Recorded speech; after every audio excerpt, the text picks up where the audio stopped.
If you're doing it from just a scammy, gross place, it will blow up in your face and it will ultimately fail.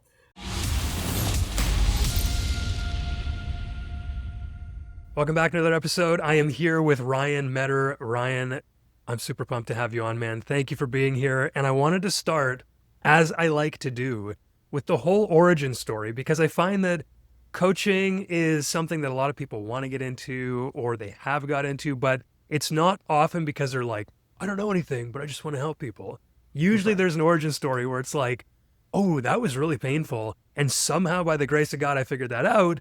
Now I want to help people with it. So, like, first thing, before I know anything else about you, what was that thing that was really hard, difficult, whatever, that you solved? And you're like, I think I can actually help people with this myself.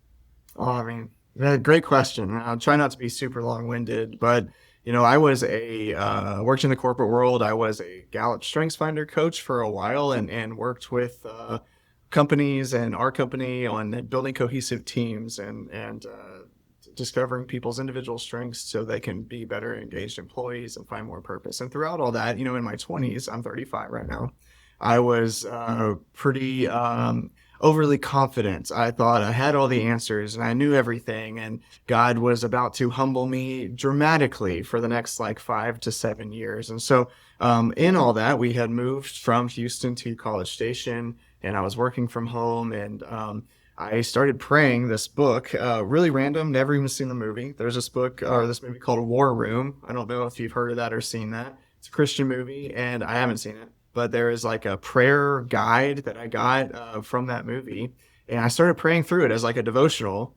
And it was some heavy prayers, like the search me and know me, get rid of things that are not of you that I don't need, and just didn't know what I was praying, honestly. And the Lord started using that and started getting some health issues. I got a really bad bout of food poisoning that led to a 1.5 year long SIBO journey. SIBO is small intestinal bacterial overload. And so just horrible digestive systems. I was so depressed and anxious. I was going to like the midnight like emergency room because I couldn't sleep. It was causing mental issues. I was a wreck, just a wreck. And it started bringing out things in my past. My wife and I have been together since I was 11. Yeah, Wow. 11. She was 13. And so whatever dating looks like at that time, we did. Our mom's taking us to the movies and stuff, but we've been together for a long time, and a lot of hurt happened during those adolescent years and into college. And I mean, there were some infidelity issues with me and a lot of lying and just stuff I had pushed down.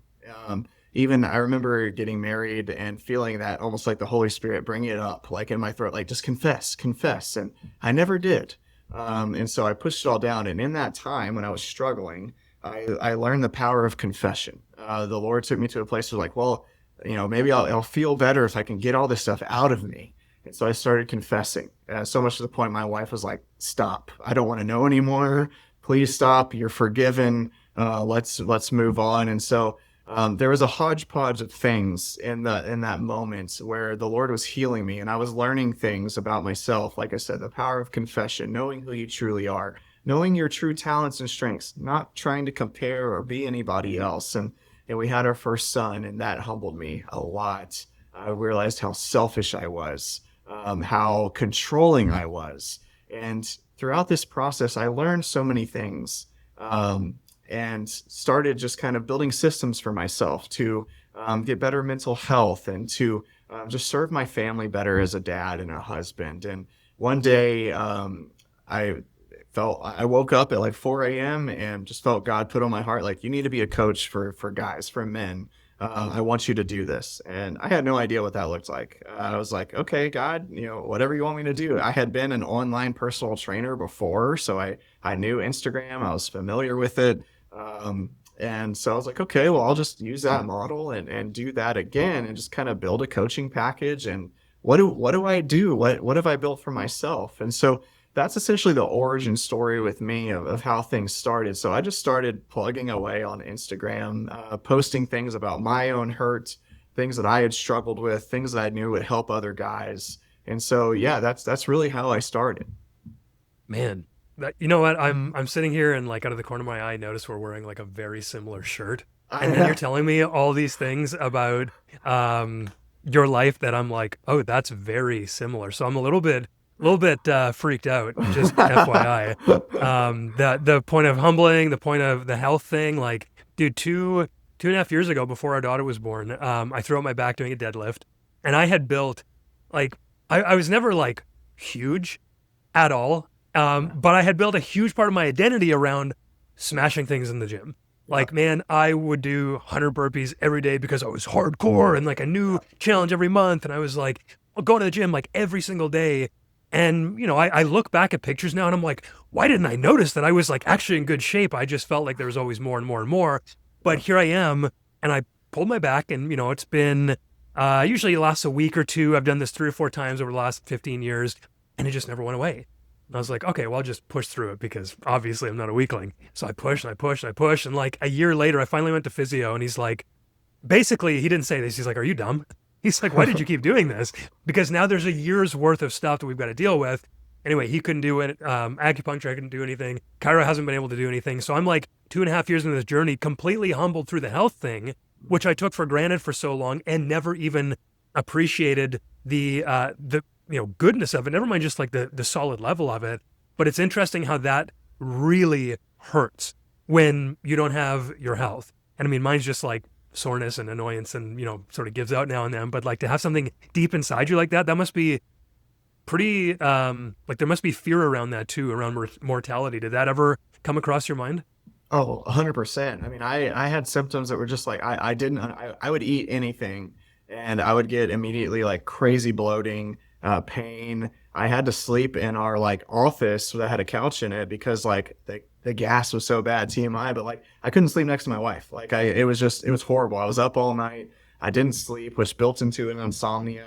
And I mean, I was like, do I have stomach cancer? Like what is happening? And I was the same way. My identity was built around my athleticism. I played baseball in college. I was a CrossFit coach. Like I was like working out was my identity. And before we had our son, I would work out like 2 to 3 hours a day. And the Lord took that away from me. It's just like that's not who you are. That's not your identity. It's a blessing. And so yeah, when our health is taken away, we start to uncover, peel back the layers of the onion. Like who am I? Who am I if I can't move? Who am I if I can't eat 200 grams of protein a day? Like who Oh, am I?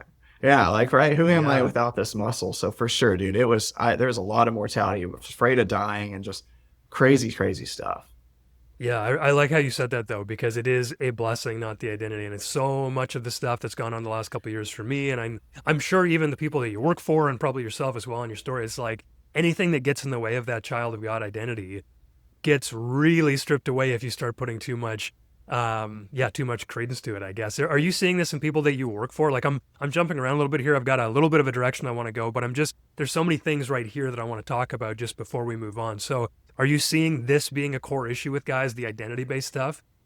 Oh yeah, yeah. And if it's not, it's pretty routine that it's like a health or athleticism thing because people find me. I post a lot of training videos and things because exercise is important, nutrition is important. It helps with a lot of things, but it's like a tier two, tier three thing. You know, knowing who you are in Christ, your identity is huge. That's number one. And the gospel can touch all those points and heal all those things. But with my clients, and it's identity around success, identity around being valuable to their wives. Like if their wives are ever mad at them, like what's wrong with me? What do I? And so it's just like they are acting all out of this poor perspective of identity and not in their true selves. And they're getting the results of that. They're feeling broken. They're feeling depressed. They're feeling anxious because they are always essential people pleasing or trying to put themselves on a pedestal when there's a lot more truth underneath that needs to be spoken.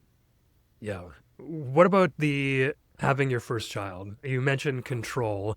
That was and continually is my struggle and my practice. I was like, the whole reason I started dad work was because like it's been 10 years now of almost obsession with how do I not just like be a good dad, because that wasn't even on my mind. I was like, how do I suck less? Like I was so bad at being a dad and a husband for the first number of years. And it led to being able to help people from that, which is kind of why I like starting the podcast with that question that I asked. But talk about that. Talk about like the control and letting that go, because it seems that there's all this letting go in your story, at least, and I think a lot of ours. But yeah, talk a little bit about the controlling, how you've been able to do that, what that's looked like on a practical standpoint after you get into sort of the mindset stuff around that.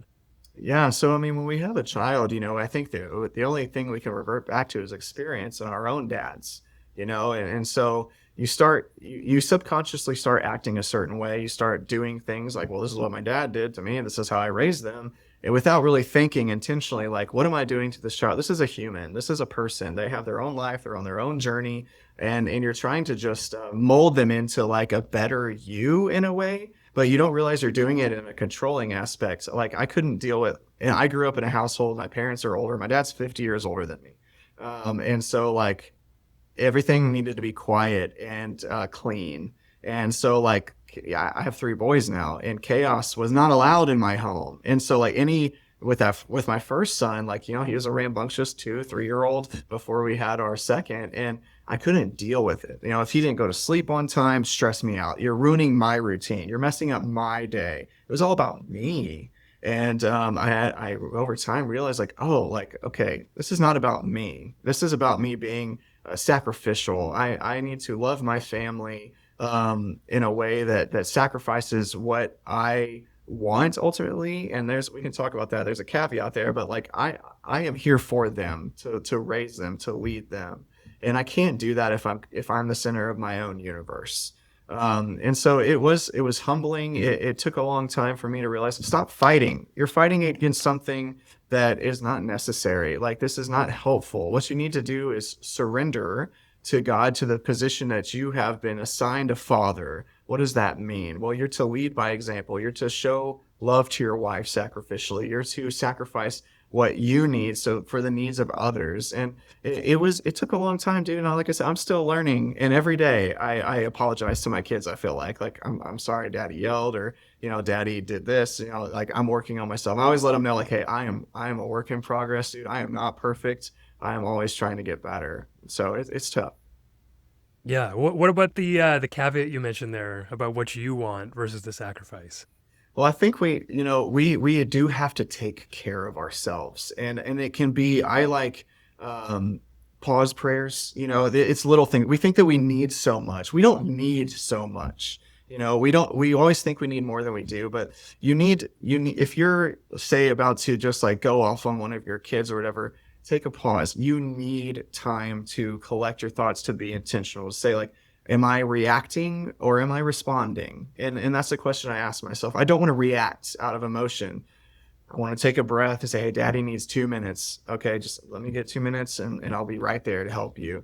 That way I'm not just like reacting all the time to a stimulus. I'm actually responding intentionally like I want to. In so many of the first years of my fatherhood, I was reacting because I was so overstimulated, and I was just reacting out of a stress response instead of like I was not in control of myself. I had no self-control.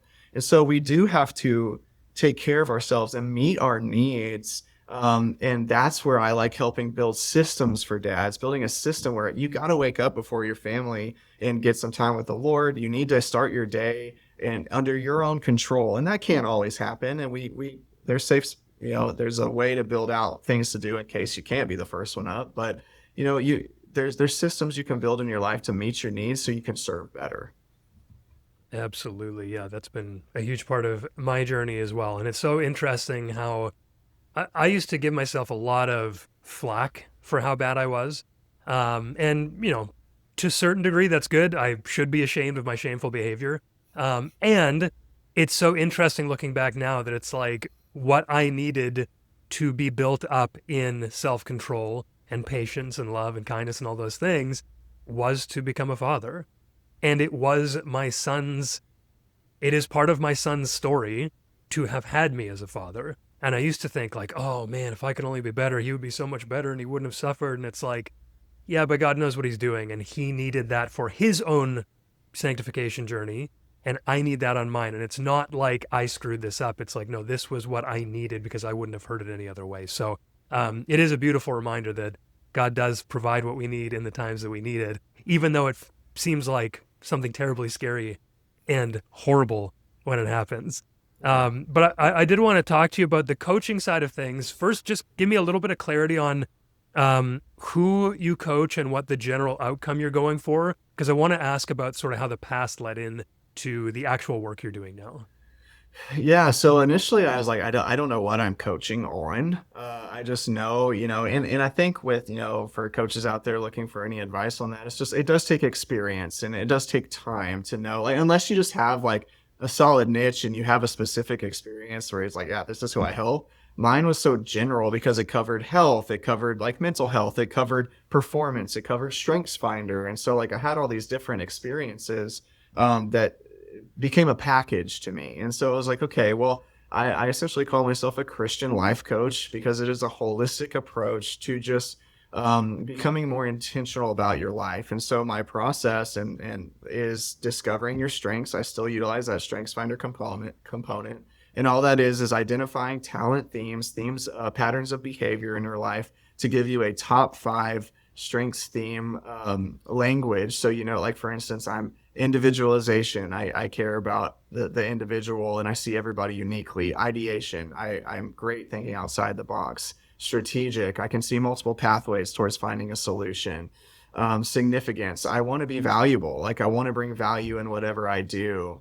And those are the things that I lead with. And so we discover your strengths. We set core values, we cast vision for your life, and then we hit on the pillars of wellness: exercise, nutrition, mental health, stress management, sleep optimization.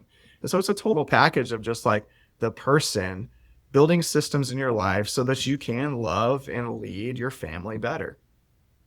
Okay, that makes a lot of sense. And dude, I got into the same problem, just that it had to cover everything. And I see Right. coaches who are like so specific, and I'm like, oh my goodness, that would be awesome. Because it's like, here's the one thing that I do. You're going to get better at this thing. And it's like, okay, you want to be a better dad? You probably got to be a better husband first. And oh, you know what? You probably should be a better man with self leadership and all the rest of that kind of stuff, which means, these 100 things. And it's like, that's actually the best, but it's a lot harder to sell and it's a lot harder to talk to people about because they're like, well, I just have this pain here where I'm just like yelling at my kids. It's like, well, you're probably tired. You probably don't know about yourself. You're probably not intentional. You're probably not doing well with your wife. And it's like, da da da da. So, Yeah. man, anyway, I understand. And I'm glad that you came to that because it's also, I think, most useful for people because, yeah, you can solve that one pain point. But if you can also then touch on everything else, obviously they're going to have a better result. But I was curious about going from corporate coaching into, personal training online and then into this.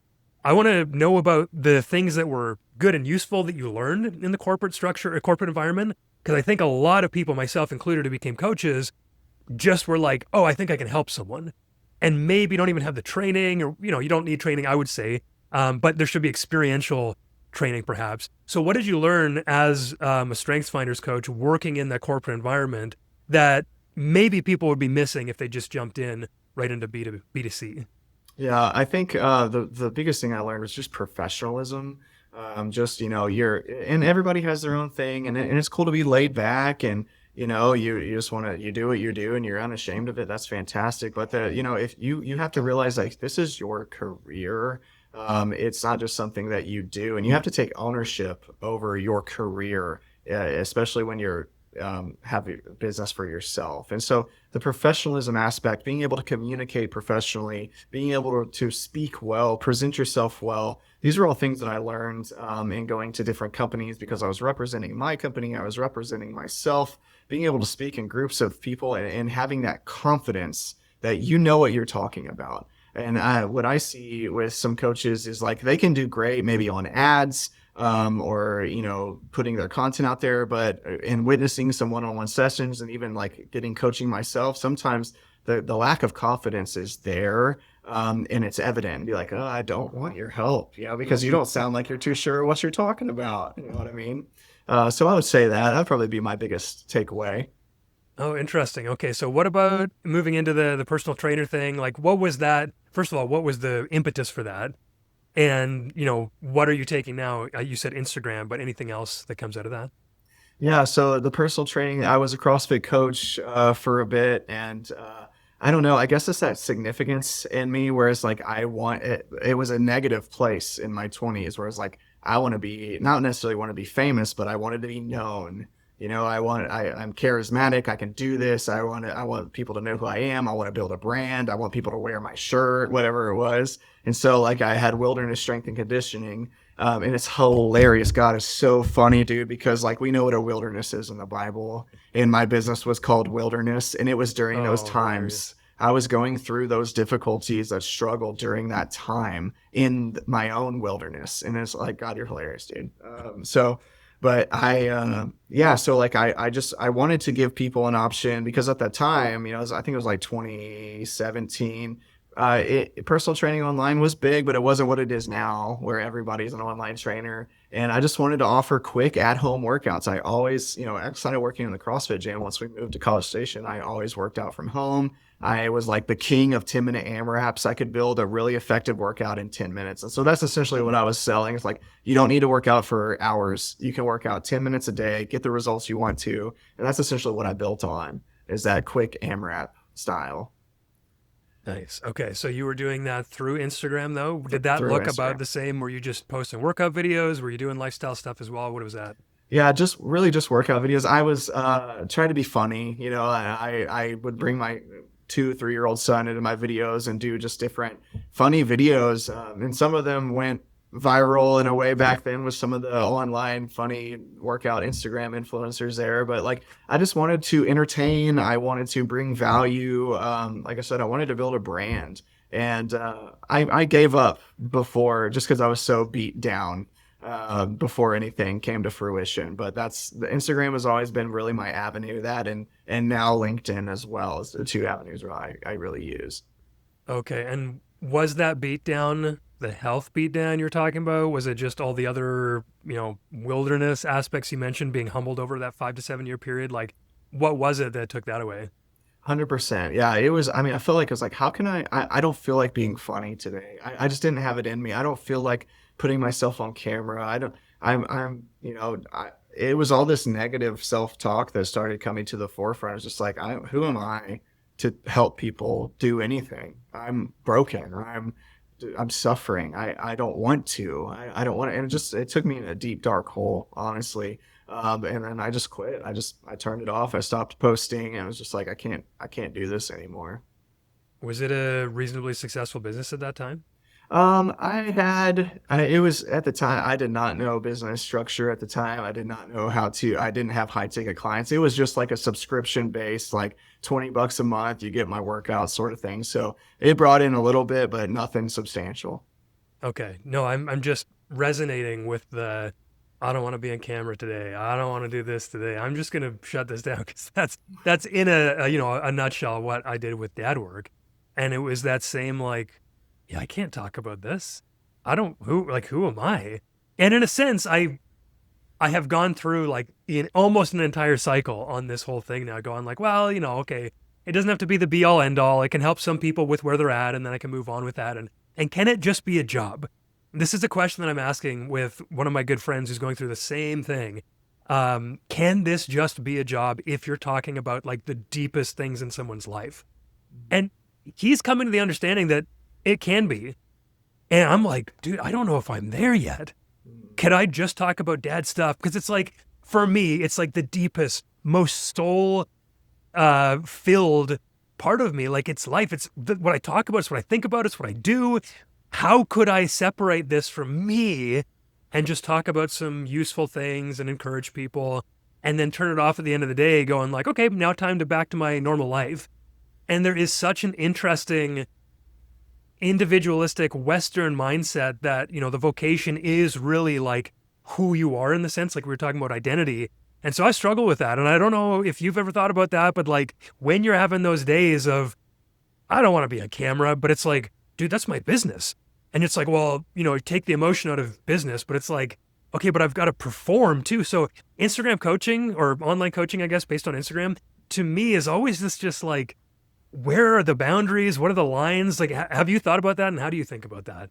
Oh, dude, that's a great question, and it's tough. I think it's an evolution of just like, the God taking you through the identity process still, because you feel like at first like, oh, I did this, I succeeded, I healed myself or whatever it is, and you don't give God the credit. You're like, I can help people, and so you start it from that place, and then you're living it. You're like, well, I'm a human, and every day it's like this, and so you do stop and you do think. And I think once you talked about, come to the other side and say, like, it is a job, and God uses broken vessels to get people to move, to get people, like, if every biblical father, was perfect before they did anything, then we missed the whole point, right? And so we know that, like, even if I don't feel like it, even if I don't want to or can't be super charismatic, there are plenty of other tools I can utilize.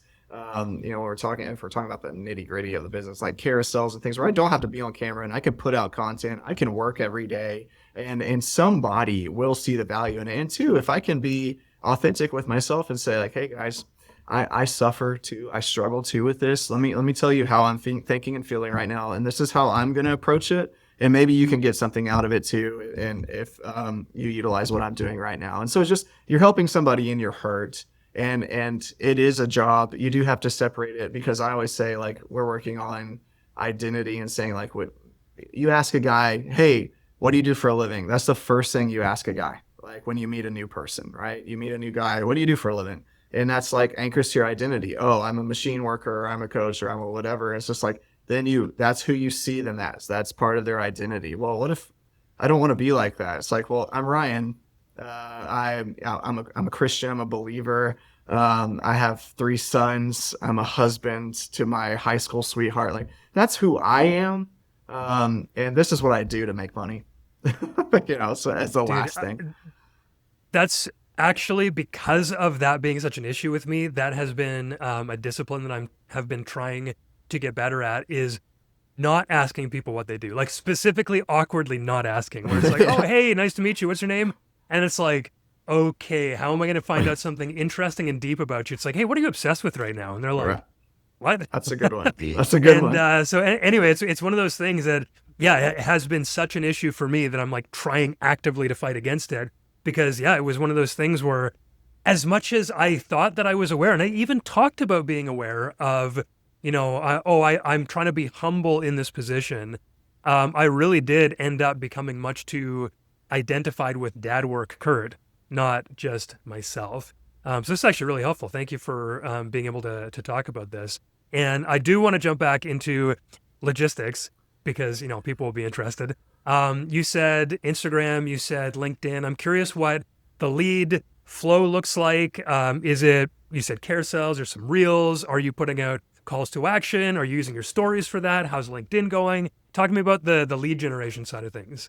Yeah, so things have been it's going pretty well the past I guess year. I started coaching in August of 23, I think, is when I started it. And it took a while to get things going because you don't really know what you're doing. And then I essentially hired like an Instagram business coach, and his name's Clayton Law. Highly recommend him. Has amazing systems built out for all of this. And so that really helped me just build a back end of my business for lead generation, and just for making things more automatic. And the philosophy that I learned that's so great is just make things good enough, because I would obsess over content. It had to be perfect. I would do 1,000 takes, and like, oh, I didn't do the right facial expression here or whatever. And it's just like, what he really helped me understand is, like, just put out good enough. Nobody's going to notice. Nobody's going to know. You just need to put yourself out there and be consistent. And consistency is one of the biggest things ever that we can do as coaches. Just be consistent, show up every day, and build out a repertoire of things that you can speak on, what you coach on. And so I do lead with, I try to do a rotation since I recently got a job at my church, which I've been wanting to get in ministry for a while. And so it is a full-time job that takes a little bit away from my coaching. But things are automatic enough right now to where I don't have to grind as much on the back end as about putting out so much content and whatever. But I had a stand store where there was a call to action. There was a little lead generation tool where I had a 14-day challenge essentially for dads that had a morning like meditation or prayer question journal prompt, and then a daily workout, and just kind of an evening reflection. And so that was my lead generation tool that I used, and it got a lot of response. It was totally free, and that would get guys in. So I would highly encourage people to just have a tool that generates people's interest and shows a little bit of what you do. And then you're building that funnel to where I would use Oh shoot, I'm blanking on the name, but use one of those tools where you can automate your DM responses, and then I would just hop in. The one thing I really love doing is talking to people, and so I designate an hour of my day responding to DMs, doing cold DMs, just reaching out to people who have seen interest in my ads that I'd run. I'd run one story ad, I'd run one carousel ad, and then one video ad, and it was pretty simple once all those things started up and running. Nice. Okay, that was one of my questions, is whether you did paid or not, because I'm always hard to tell, because I was always like, man, I want to see huge numbers on organic, because I've been an organic guy for like the last 13 years. I used to do SEO, so like, Okay. or it's got to be organic. And then you get into ads and stuff like that, and I'm always like, okay, if you get like 1,000 views on a reel or something like that, like, does that actually move the needle? Like, are people actually reaching out and sending DMs and stuff like that? So I was going to ask you, if you do DM, or sorry, if you do ads, if it's all organic, what the difference between LinkedIn and Instagram you're seeing now. So yeah, do you want to touch on that at all? Like, are you seeing some organic people come in, even with 1,000, 2,000 sort of views? Is that, are you still running ads? What does it look like today? And then maybe touch on LinkedIn too. Yeah, so I paused on ads for a while, just because I was, had a full coaching docket and couldn't really take on any more clients. And that's like, I never thought I'd get to that place. And it's just, but some people can take on, 20 plus clients, and some people can take on six or less. It just depends on your life. You can't compare yourself to other people. You have to see, what can I do? How can I serve my clients well? How much time do I have? And then go from there. And so for me, like 8 to 10 clients was a good sweet spot. I didn't really need any more. And so I could pull off all in ads on there, but I do have organic material that does better than ads. And one of them being, it's a carousel about just like how to love your wife better. And I mean, that I posted that over a year ago, and I still get new likes every day on it. I'll still get DMs from it. And so we know that, like, okay, man, yes, we struggle with loving our wives well. It is difficulty. And it's not like, dude, I don't have it figured out. I'm 35 and I've been with my wife for well over half my life. And so, like, there's some experience there where it's a little bit nuanced and weird. Yeah. Okay. That makes a lot of sense. Thanks for the clarity on that. And what does it look like for your actual coaching? I think you said there's like a multi-month package that you're usually doing. Is it designed for guys to get out of there as soon as possible? Do you want to have a sort of a mentorship journey with them over a long period of time? What does the actual coaching process look like for you? Yeah, so I do a 3 month package. It's a high ticket option, and my goal is to have them in the 3 months feeling very confident in everything that I have offered. So they have systems built in place. They know what their day is going to look like. Their weeks, we plan out daily, weekly, monthly, quarterly, and yearly systems, so that there's no like stress on when am I going to do what should this look like, and we touch, like I said, on all the pillars of health and wellness, and just get them to a place where they are confident. 3 months is not a very long time to do all that. So it's almost like, one, I would love for them to be done with me at 3 months. I would absolutely love that. But most times they just don't feel confident enough to let go. Like, I mean, I have a client who has been with me since the whole time since I started my business. And I keep telling him, buddy, you don't need this anymore. Like, you are fully capable. And he's just like, I just like the accountability. Like, I just like the check-ins. I like the weekly, just being able to get stuff off my chest. That's what helps me the most. It makes me a better person. It's like, heck yeah, dude, I'm down. And I'm here as long as you need me. And so it's both. It's not complicated. I don't have any like multi-tier things. It's just like 3 months, rock and roll. You want to keep going, then we're month to month until you want to stop. Love it. And what do those systems look like in a practical sense? Are you setting people up with like Notion documents? Are you setting people up on their calendar, or are you just giving people habits and like a habit tracker? What does that look like? Yeah, so I use Notion. I found it just to be simple and easy. It's a blank slate where you can put whatever you want to on it. And Notion's great where you can build in charts and graphs and bullets and sections. And so I like that. I'm very much a flow of consciousness type person. So I will like brain dump on their page of all the things that I think that they need. And I'll do that just throughout the week, where every morning I touch points of all of my clients on their Notion page, put in thoughts, prayers. I mean, because I'm praying for my clients, and I'm just walking beside them. And God always does something in our time together where they go through something pretty substantial while we are coaching. And so they think they signed up for this one thing, and then something happens, and now we're dealing with this other thing. It's like, okay, this is the reason why we came together. This is why. And so like, it's not like, I don't know. I just give this business to the Lord and say like, whatever you want to do. And some periods, dude, I've had like one or two clients, and I'll stress myself out, but I need to get more. And then I'm always reminded, no, you don't. Like, you need to focus on this person right now. I'll provide, don't worry. And it always works out. It always works Yeah. out. That long-term perspective is so necessary. And I see that now. I almost never had that in the coaching business. I was always like, I think the second month that I launched the group coaching, we did like $40,000, and I was like, oh, I made it. Like, sweet. And then as things got into summer, they cooled off, as things do. But I was like, I'm a loser.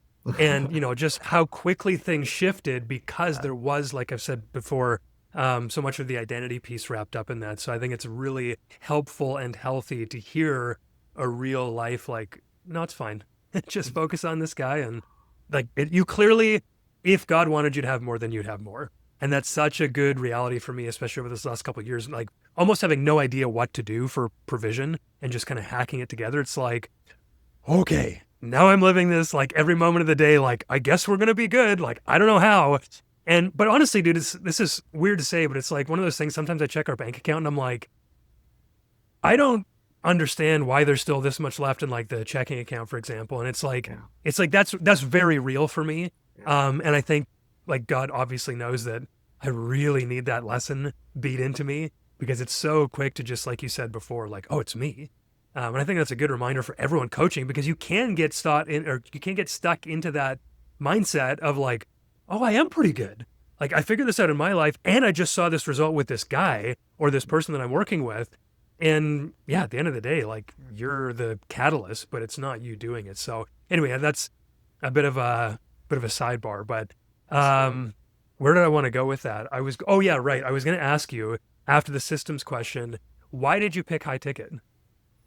Well, my coach encouraged me to do it. And I mean, he was straight up told me that I wasn't charging enough. And I thought I was, but I was just like, there's no way somebody's going to pay me to do this. Like again, it goes back to just a lack of confidence. And like, I can be confident on camera. I can be confident when I talk to you, but when I go back and I retreat to myself, I'm just like, there's no way somebody is going to pay me to do this. And it's like, they will if they need it enough. And I think that's the hardest thing about coaching is charging the amount you charge, because there is a bit of guilt in it.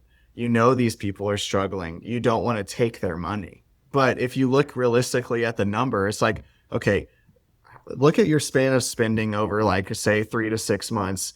You've spent more on something that you don't need at all than investing in yourself that's going to make a massive lifelong transformation for you. Actually, it's chump change. It's not that much in the grand scheme of things. And you have to believe that yourself as a coach. You have to believe that what you're offering is real and authentic. And it does take time to like get there.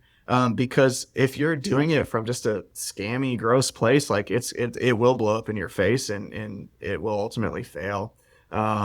It's an exploration. We're coaching clients, but really like we're being coached ourselves throughout the whole process. And that is sanctifying in itself if you let it.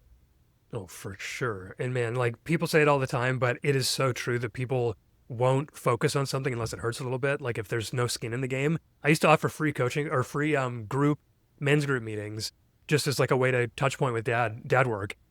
And it's like very rarely did anyone actually do anything after that. And even when I had a low price community, it was like $47 a month. And it was all in there, like literally was all in there. And it was like, man, people were like, oh, I don't know. But just so many questions.